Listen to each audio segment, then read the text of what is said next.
Alrighty then, Leute, und damit herzlich willkommen zu einer weiteren Folge Fakes and Fidget mit mir und Basti und einem Update von meiner Sicht zu EU10. Wir werden kurz über Mindchar reden und allgemein über natürlich die Challenges und was man so ablesen kann über die Leistung in der Festung und wo man jetzt stehen kann ohne eine Festungspartnerschaft. Ja, also gibt es ein bisschen was zu sehen. Erstmal noch zu mir. Ich habe hier im Prinzip, glaube ich, 2 Kämpfe gespeichert, die einfach mal, ja, ist immer so krass, wenn man guckt gegen die Magier. Am Ende hatte ich gar keinen Crit hier gegen die Sumpfmampfe, aber ich hatte auch Glück, dass ich selber nicht gekrittet wurde. Das war ein Kampf bei ungefähr 0,5% Chance, wie viel Tries ich gegeben habe, weiß ich nicht mehr an der Stelle, aber ich weiß, dass ich mit diesem Dungeon mit einer Chance von 0,35% tatsächlich nur 30 Tries gebraucht habe. Ich habe ihn zwar vorher schon ein paar Mal probiert mit einer niedrigeren Chance, aber das war natürlich ein sehr, sehr geiler Crit dabei. Minus 138.000 ist nicht viel. Ich habe 600.000 Schaden gemacht und er hätte mich dann im nächsten Hit auch besiegt. Das war ganz nice, um jetzt hier letztendlich auf 141 fortzuschreiten. Wir sind jetzt am Ende von Tag 4. Ich habe jetzt noch ein bisschen was zu spielen. Das mache ich dann alles offscreen und ja, da bin ich ganz zufrieden, obwohl ich wirklich nicht viel Zeit hatte. Ich habe Freitag zum Tag 1 nicht so viel spielen können wie sonst.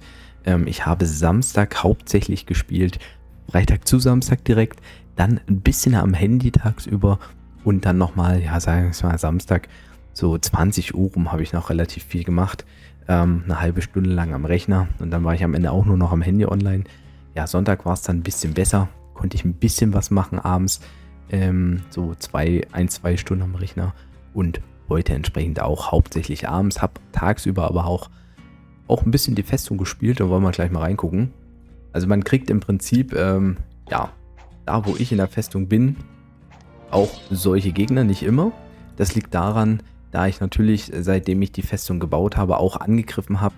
Ich pendel jetzt im Rang, wenn ich halt jetzt angreife, immer mal so zwischen 180 und 200 und hier sind einige Leute dabei, die ja recht gute Ressourcen geben. Also wenn ich jetzt hier mal reingucke, ja, dann der natürlich nicht. Also das sind so die Standardwerte, die viele Leute mitbringen.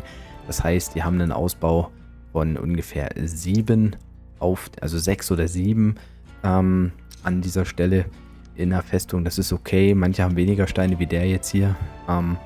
Der hat sogar die Mauer ausgebaut. Warum hat er das gemacht? Naja, egal. Da können wir natürlich mal in die Gegenangriffe gucken. Ja, da gibt es auch zum Beispiel den Halo, der hat mir auch wieder angegriffen anscheinend. Der ist aber halt auf 148. Den könnte ich zum Beispiel anschreiben, ob er Festungspartner braucht. Dann müsste ich ein bisschen noch nachziehen mit meinen Ausbauten und dann wäre das eigentlich kein Problem. Auch der Beat zum Beispiel, der gibt auch jetzt keine schlechten Ressourcen. Der ist ungefähr so aufgebaut wie ich mit Sammlern auf 8. Das sieht man ja, wie gesagt, immer an der Ressourcenanzahl. Und ja, ich sag mal, ich stehe jetzt hier in der Festung Soda. Ja, ich habe die Festung schon auf 10 gestartet. Ich habe 235.000 Ressourcen, um die Gemmine auf 10 zu ballern und das Herz der Unterwelt zu bekommen, sollte man, wenn es geht, deutlich, also nur 350.000 Holz haben und 120.000 Steine, grob gesagt. Vielleicht auch ein bisschen mehr, wenn man kein Glück hat beim Herz der Unterwelt. Man kann es auch mit weniger schaffen. Letztendlich heißt das für mich, man hätte jetzt hier auch schon an Tag 4 auf jeden Fall die notwendigen Ressourcen haben können, ohne eine Festungspartnerschaft, um das Herz der Unterwelt zu finden. Und das sieht man zum Beispiel hier, wenn man mal schaut, es gibt mittlerweile schon 50 Leute auf dem Server, die das Herz der Unterwelt gefunden haben. Ja? Und alle, die jetzt hier auf 5 stehen in der Unterwelt, haben höchstwahrscheinlich, ja, ich sage höchstwahrscheinlich, am Tag 4 das Herz der Unterwelt gefunden oder haben noch keine Seelen reingezogen, weil für jede Seele, die man reinzieht, kriegt man ja Ehrenpunkte, man kriegt ein bisschen Seelen. Normalerweise sollte das halt auch, das heißt, man sieht also hier, haben diese 5 Spieler an Tag 3 ja, das Herz der Unterwelt. Das sind auf jeden Fall sehr ambitionierte Spieler. Wir sehen typische Andy und Turo, die battlen sich im Moment im Level tatsächlich als Demon Hunter. Also Andy nimmt den Fight voll auf, der Verrückte. Badlak als Krieger hatte das auch durchgezogen, Mattemann als Druide und Dead Utility ist auch nochmal ein Dämonenjäger, der sich das gegönnt hat, aber der ist ein bisschen im Level hinterher im Moment. Ja, also die haben es ganz dolle abgesehen. Und da kann man davon ausgehen, also gerade bei Buttplug und Mattemann wäre interessant, ob die auch am Ende tatsächlich, sage ich mal, den Vorsprung haben. Ne, wir sehen, dass noch keiner Arena-Manager Runen hat. Es geht halt einfach noch nicht. Das ist noch viel zu früh. Das wird aber dann auch in ein paar Tagen bekommen, dass die ersten dann auch Runen auf den Items drauf haben. Ja, und wie gesagt, 50 Leute. Nicht alle machen eine Festungspartnerschaft, würde ich sagen. Ich denke, wie gesagt, wenn man sich meines anguckt, dass ich im Prinzip, also wenn ich jetzt noch krass gehe, ich habe auch das Glücksrad noch nicht gespielt, es liegt ja auch am Hellevator, die Ressourcen, die man kriegt, ne? Also gerade die Top-Spieler in den oberen Gilden haben ja da noch ein bisschen mehr bekommen, ja, also das bringt schon ein bisschen was, aber auch Tag für Tag mehr, also ich weiß gar nicht, was 8 Kisten jetzt sind, also ich contain es einfach mal, ja, aber auch das sind 16.000 Holz und 5.000 Steine schon, also das bringt ja auch was, ja, um diese Ressourcen zu sammeln. Ich kann die gar nicht aufsammeln. Im Prinzip, ich muss erstmal die Festung hochmachen. Hätte ich vielleicht sogar mal, ich weiß gar nicht, ob das jetzt abhängig vom Fahrzeuglevel war, aber ansonsten war es dumm, dass ich das jetzt gemacht habe. Sonst hätte ich noch mehr rausbekommen, aber egal. Es ist mir jetzt wurscht, mir reicht morgen das ganze Thema. Ja, tatsächlich brauche ich das jetzt nicht an Tag 4, aber es ist halt gut möglich. Also um das zu schaffen, muss man halt die Festung an Tag 3 auf jeden Fall, an Tag 1 ausgebaut haben schon. Man muss dann, wenn es geht, auch schon Soldaten ausbilden und Kämpfe machen, Ehrenhalle-Punkte sammeln, damit man hier oben irgendwo dran bleibt. Ja, also wenn ich jetzt meine Festung fertig ausbaue, dann kriege ich ja auch schon wieder Ehrenhallenpunkte und bin im Platz hier weiter oben, damit ich halt solche Leute auch finden kann. Also Halo zum Beispiel würde ich jetzt aktuell nicht finden, da müsste ich ein bisschen hochgehen, aber The Rock, der hat ähnliche Werte zum Beispiel und auch er hier ist okay. Also das sind Werte, die sind ganz nice. Ja, also wenn man keine Festungspartnerschaft spielen kann oder will, sollte man zumindest versuchen, auf ambitionierten Servern zwischen Top 100, Top 150 zu sein. Da gibt es definitiv viele Spieler. Also nicht viele haben hier Verteidigung aufgebaut tatsächlich. Das sind ganz wenige Ausnahmen. Und viele ohne Verteidigung kann man also nehmen. Oder man nimmt eben dann in dem Fall, wie gesagt, die Gegenangriffe.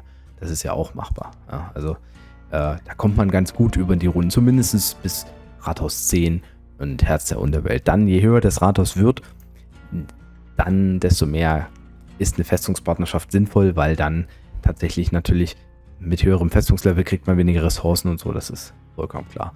Ja, also ich werde also höchstwahrscheinlich morgen dann das Herz der Unterwelt ziehen und habe heute noch den Twister freigespielt. Ja, mir fehlt jetzt natürlich so wegen Epic. Ich habe aber ja dieses Swamp Dragon, also das heißt den Dungeon vor diesen Dungeons hier gelegt und das bedeutet, dass diese Dungeons jetzt eigentlich einfacher sind. Also ich habe schon spaßeshalber gesagt, ich brauche bestimmt 200, 300 Tries, um diesen Gegner jetzt zu legen, der eine über 2%ige Chance hat, wo ich nur 30 Tries gebraucht habe, um den Dungeon zu legen, der eine niedrige Chance hat. Ja, also meistens balanced das SF-Game so ein bisschen raus und tatsächlich, gut, es waren jetzt keine 200 Tries, aber ein bisschen was war es schon.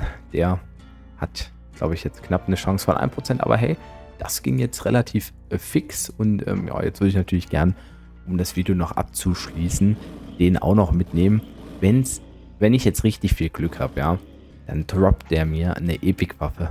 Das wäre ein ziemlich geiles Unterfangen. Oder wenn es ein Epic ist, bitte eine Halskette, weil bei allen anderen habe ich halbwegs was Neueres bekommen. Ein Helm wäre auch noch okay, aber die beiden Slots oder eben die Waffe. Die Waffe ist zwar ganz okay, aber es ist halt keine Epic-Waffe. Eine Epic-Waffe ist immer noch stärker, wenn es eine aktuelle Waffe ist, als keine Epic-Waffe. Dementsprechend, nicht viel Tries, Gott sei Dank. Gott sei Dank nicht viele Tries. Aber es waren, glaube ich, Schuhe. Also ohne Witz, Schuhe ist das, was ich am wenigsten brauche. Da habe ich schon Schuhe bekommen, habe die Schuhe bekommen, habe jetzt wieder Schuhe bekommen. Also mit den Epics, die ich hier gedroppt kriege auf dem Server, habe ich ehrlicherweise nicht viel Glück. Also für den gesamten Server hinweg zieht sich das durch. Also ich kriege wirklich das Epic, was ich überhaupt nicht brauche. Ja, und für den Begleiter könnte man jetzt die mal nehmen hier. Aber so richtig geil finde ich das auch nicht, zumal der wenig Rüstung hatte. Der Begleiter ist jetzt für mich noch nicht relevant, aber ja, na gut. Dann muss ich wahrscheinlich auf ein nächstes Event warten, damit ich hier episch wieder zuschlagen kann. Aber für den Elevator ist es ja trotzdem nicht schlecht, wenn man da nochmal ein bisschen vorprescht. Hier habe ich, glaube ich, noch ein bisschen was zu tun. Obwohl, ne, ich hatte heute schon mal auf 97 hochgespielt. Jetzt weiß ich nicht, wie gut ich jetzt gegen den durchkomme. Mit Damage Boost. Ich probiere es einfach mal. Boah, nee, das ist echt... Ich glaube, das ist... ja, nee, das ist zu heftig. Da muss ich noch ein bisschen stärker werden. Ja, habe ich noch was vergessen? Ja, gut, also allgemein über die Challenge. Ach ja, genau. Also, ich habe mal ein bisschen rumgescrollt hier. Und ich würde mal sagen, dass wir aktuell also Tag 4, am Ende von Tag 4 locker über 200 Spieler haben, die 90 Dungeons schon gecleart haben, ja. Also das ist ein sehr, sehr guter Wert. Überhaupt auch, also meistens hat man so Spieler über Level 100. Ja, und dann sind 200 auch schon relativ viel nach 4 Tagen. Und da sind es natürlich noch deutlich mehr. Das ist ein sehr, sehr Top-Wert für einen neuen Server. Also klar, Server EU10 enttäuscht da nicht. Ist ja schon ein gehypter Server. Wir haben ungefähr 1, 2, 3, 4, 5, 6. Ja, wir haben fast 50 Leute über Level 200. Das ist auch schon nicht so verkehrt. Ich sag mal, alle, die jetzt hier sind, ja, die können auch relativ schnell auf 200 gehen. Das sind nur ein paar Dungeons im Lichtbereich, die da fehlen. Ich sag mal, die Hölle, ja, die Hölle hat ja einige Magier, wobei am Ende sind es, glaube ich, gar keine Magier mehr. Also wenn man die Hölle schafft, dann ist man auch über 200. Also alle, die über 200 sind, haben die Hölle halt schon gecleart. Und ja, wie gesagt, ein Großteil davon hat das Herz der Unterwelt dafür schon jetzt wahrscheinlich genutzt oder kann es noch nutzen. Und in ein paar Tagen kommen dann auch die Runen des Arena-Managers dazu. Das ist natürlich insofern dann interessant, wenn dann alle Leute auch ihre Epics, die sie halt nicht haben, nutzen können. Deshalb ist es manchmal auch ganz sinnvoll, wenn man kurz davor ist, die 1000 Runen des Arena-Managers zu haben, dass man dann erst solche Sachen wie Twister und so weiter macht, dass man dann diese Epics mit einem Slot bekommt, wo man gegebenenfalls einen Runentausch machen kann. Aber ja, das wird man sehen. Schauen wir nochmal in die Ehrenhalle auf der 1 rein. Also klar, Tora haben wir schon gesehen. Universe als Magier war ja auch schon bekannt. Der Berserker Mast ist keine Last. Der hat aktuell die Nase vorn. Majle ist, glaube ich, da am ehesten hinterher. Ein paar andere ambitionierte Spieler, mitunter auch vom Königreich, Loka X. Der kann auch gut pilzen, ist klar. Aber ich weiß nicht, wie weit er wirklich das Ziel hat, hier diese Challenge zu gewinnen. Das ist schon ziemlich schwer. Tatsächlich auch gildentechnisch. Also wir haben eine gute Gilde, aber er hat auf jeden Fall ein paar kleine Nachteile. Raiden als Assassine fällt mir auf jeden Fall immer ins Herz. Den habe ich auch schon ein paar Mal in der Festung gesehen. Auch ein paar gute Ressourcen, aber der hat einen Bloodfall Angel direkt von Royal Guard hier gegenseitig oder als Gegner und auch noch ein paar Leute, die da hinterherkommen können. Ja, Mattemann als Druide, also für den sieht es, glaube ich, aktuell ganz gut aus. Da gibt es im Moment nur Plots anscheinend, der da hier hinterher geht, aber auch der hat einen Nachteil auch in der oder durch die Gilde. Also ich glaube, als Druide sieht es für ihn wirklich da sehr gut aus. Odin von Royal Guard könnte natürlich auch nochmal loslegen. Weiß ich jetzt nicht. Bei Barden, da haben wir ein paar eigentlich schon gesehen hier, die auch schon über 200 sind. Hier oben genau. Aber die sind alle relativ nah dran, wie es aussieht. 224. Ja, 224 im Moment das höchste. Und ein paar, die hinterherkommen. Also das ist noch sehr spannend. Bei den Kundschaftern, oder ist Jungle Boy und The Rock. Ja, Zombie zählt wahrscheinlich nicht mit rein, würde ich jetzt denken, als Content Creator. Ja, also von den also die Barden stehen fast besser da als die Kundschafter. Quatsch, nicht die Barden, sorry, ich habe Necromancer gemeint. Aber auch die Barden haben ein paar Leute über 200. Da sieht es dann aber doch ein bisschen schlechter aus. Also Necromancer vor den Kundschaftern und den Barden und ja, Krieger. Da haben wir ja gesehen, ne? Bud Plug and Play hat hier noch mit Freya Feuerfee ja, einen möglichen Contender. Oder ja, ich lasse das jetzt einfach mal so stehen vom Geschlecht, das passt. Ansonsten ist, glaube ich, bei den Kriegern Nee, da ist nichts zu holen. Und dann sind noch die Battle Mages eigentlich interessant, aber da ist natürlich jetzt keiner, der hier, glaube ich, richtig krass über die Stränge schlägt, weil er das nicht als sinnvoll erachtet. Aber ich habe manchmal das Problem, dass ich diese neuen Logos dann überblättere. Das will ich jetzt gerade mal vermeiden. Da fehlt jetzt natürlich so diese Live-Funktion. Die Statistiken sind ja nicht immer up-to-date. Sauerkirsche, 123 Gengar aus dem Königreich, 108. Aber hier haben wir aber einen auf 141 auch im Moment von Kotwaren. Ja klar, manchmal sind die Leute in der Ehrenhalle auch ein bisschen runtergetroppt, damit man sie nicht so auf dem Schirm hat. Das ist jetzt schwierig, aber so schnell sehe ich jetzt hier keinen. Es könnte zwar noch einer mit einem hohen Level aufploppen, aber bei ihm sieht es nicht so aus hier. Jetzt bin ich hier durcheinander gekommen. Ah, hier ist er. Von dem Königreich und dann war noch, glaube ich, Sauerkirsche, Immortal Circle. Also das sind nicht die Top 3 Gilden im Moment. Doch, Immortal Circle ist sogar Top 3 im Elevator. Kotwaren steht als Gilde da nochmal deutlich schlechter da. Also, naja, das sieht gut aus für Sauerkirsche im Moment. Ich weiß nicht, ob Gengar auf was versuchen möchte. Ich habe keine Ahnung. Aber eine Mini-Chance besteht auf jeden Fall. Und ja, also, das ist erstmal soweit das Update. Und ja, im Übrigen kann ich hier nochmal, weil wir ihn schon gesehen haben in der Festung, vielen Dank an Beat, der jetzt auch zum Beispiel zuletzt mal wieder ein Paket mit meinem Creator-Code gekauft hat. Vielen Dank für den Support. Freue mich über jeden, der das auch weiterhin macht oder hin und wieder mal macht. Denn ja, das Geld kommt ja auch meinem Gameplay zugute und vor allen Dingen auch Spendenaktionen Ende des Quartals, wie auch ein Giveaway, was dann announced wird. Also deshalb vielen Dank für den Support. Und ich würde sagen, bis zum nächsten Mal. Haut auf jeden Fall rein. Macht dann Tschüss und Servus. Euer Basti. Jetzt nochmal ein kleines Update an der Stelle. Tag ist jetzt gleich vorbei und ich bin auf 153.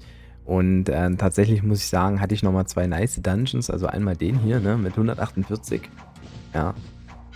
Erstmal gleich mit einer schönen dicken Combo angefangen, das Ganze. Ja, 12 an der Zahl, ja. Kann man sich erstmal gönnen, ja. Berserker zwar genervt, aber trotzdem eine 12er-Kombo schon mal ganz nice. Und ja, was ist besser als eine 12er-Kombo? Ah, eine 13er-Kombo, ja, die das Ding hier beendet hat. Also, ja, das ist natürlich klar, Berserker, er kann keine Kombos mehr über 15 raushauen, aber wenn er natürlich 2 hat, die über 10 oder mehr haben, dann ist es auch schon sehr stark. Ja, die Chance war gar nicht so hoch, den zu schlagen. Es waren tatsächlich auch noch 40 Tries und dann kam auch gleich der nächste mit 150. Ja, also ich bin gleich direkt hinterhergegangen. Ihr habt halt den Kollegen hier. Und hier, ja, sah es am Anfang auch nicht gut aus, aber hier habe ich Glück gehabt und am Ende kam auch nochmal eine dicke Combo. Und mit diesen 38 Millionen, ja, sind wir von 150 auf 153 gekommen. Das ist schon ziemlich geil. Also 3 Level zu packen in dem Bereich, ja, man kann, wenn man möchte, das so forcieren, dass es geht, ja. Aber ich habe gar nicht so doll drauf geachtet und es hat jetzt geklappt.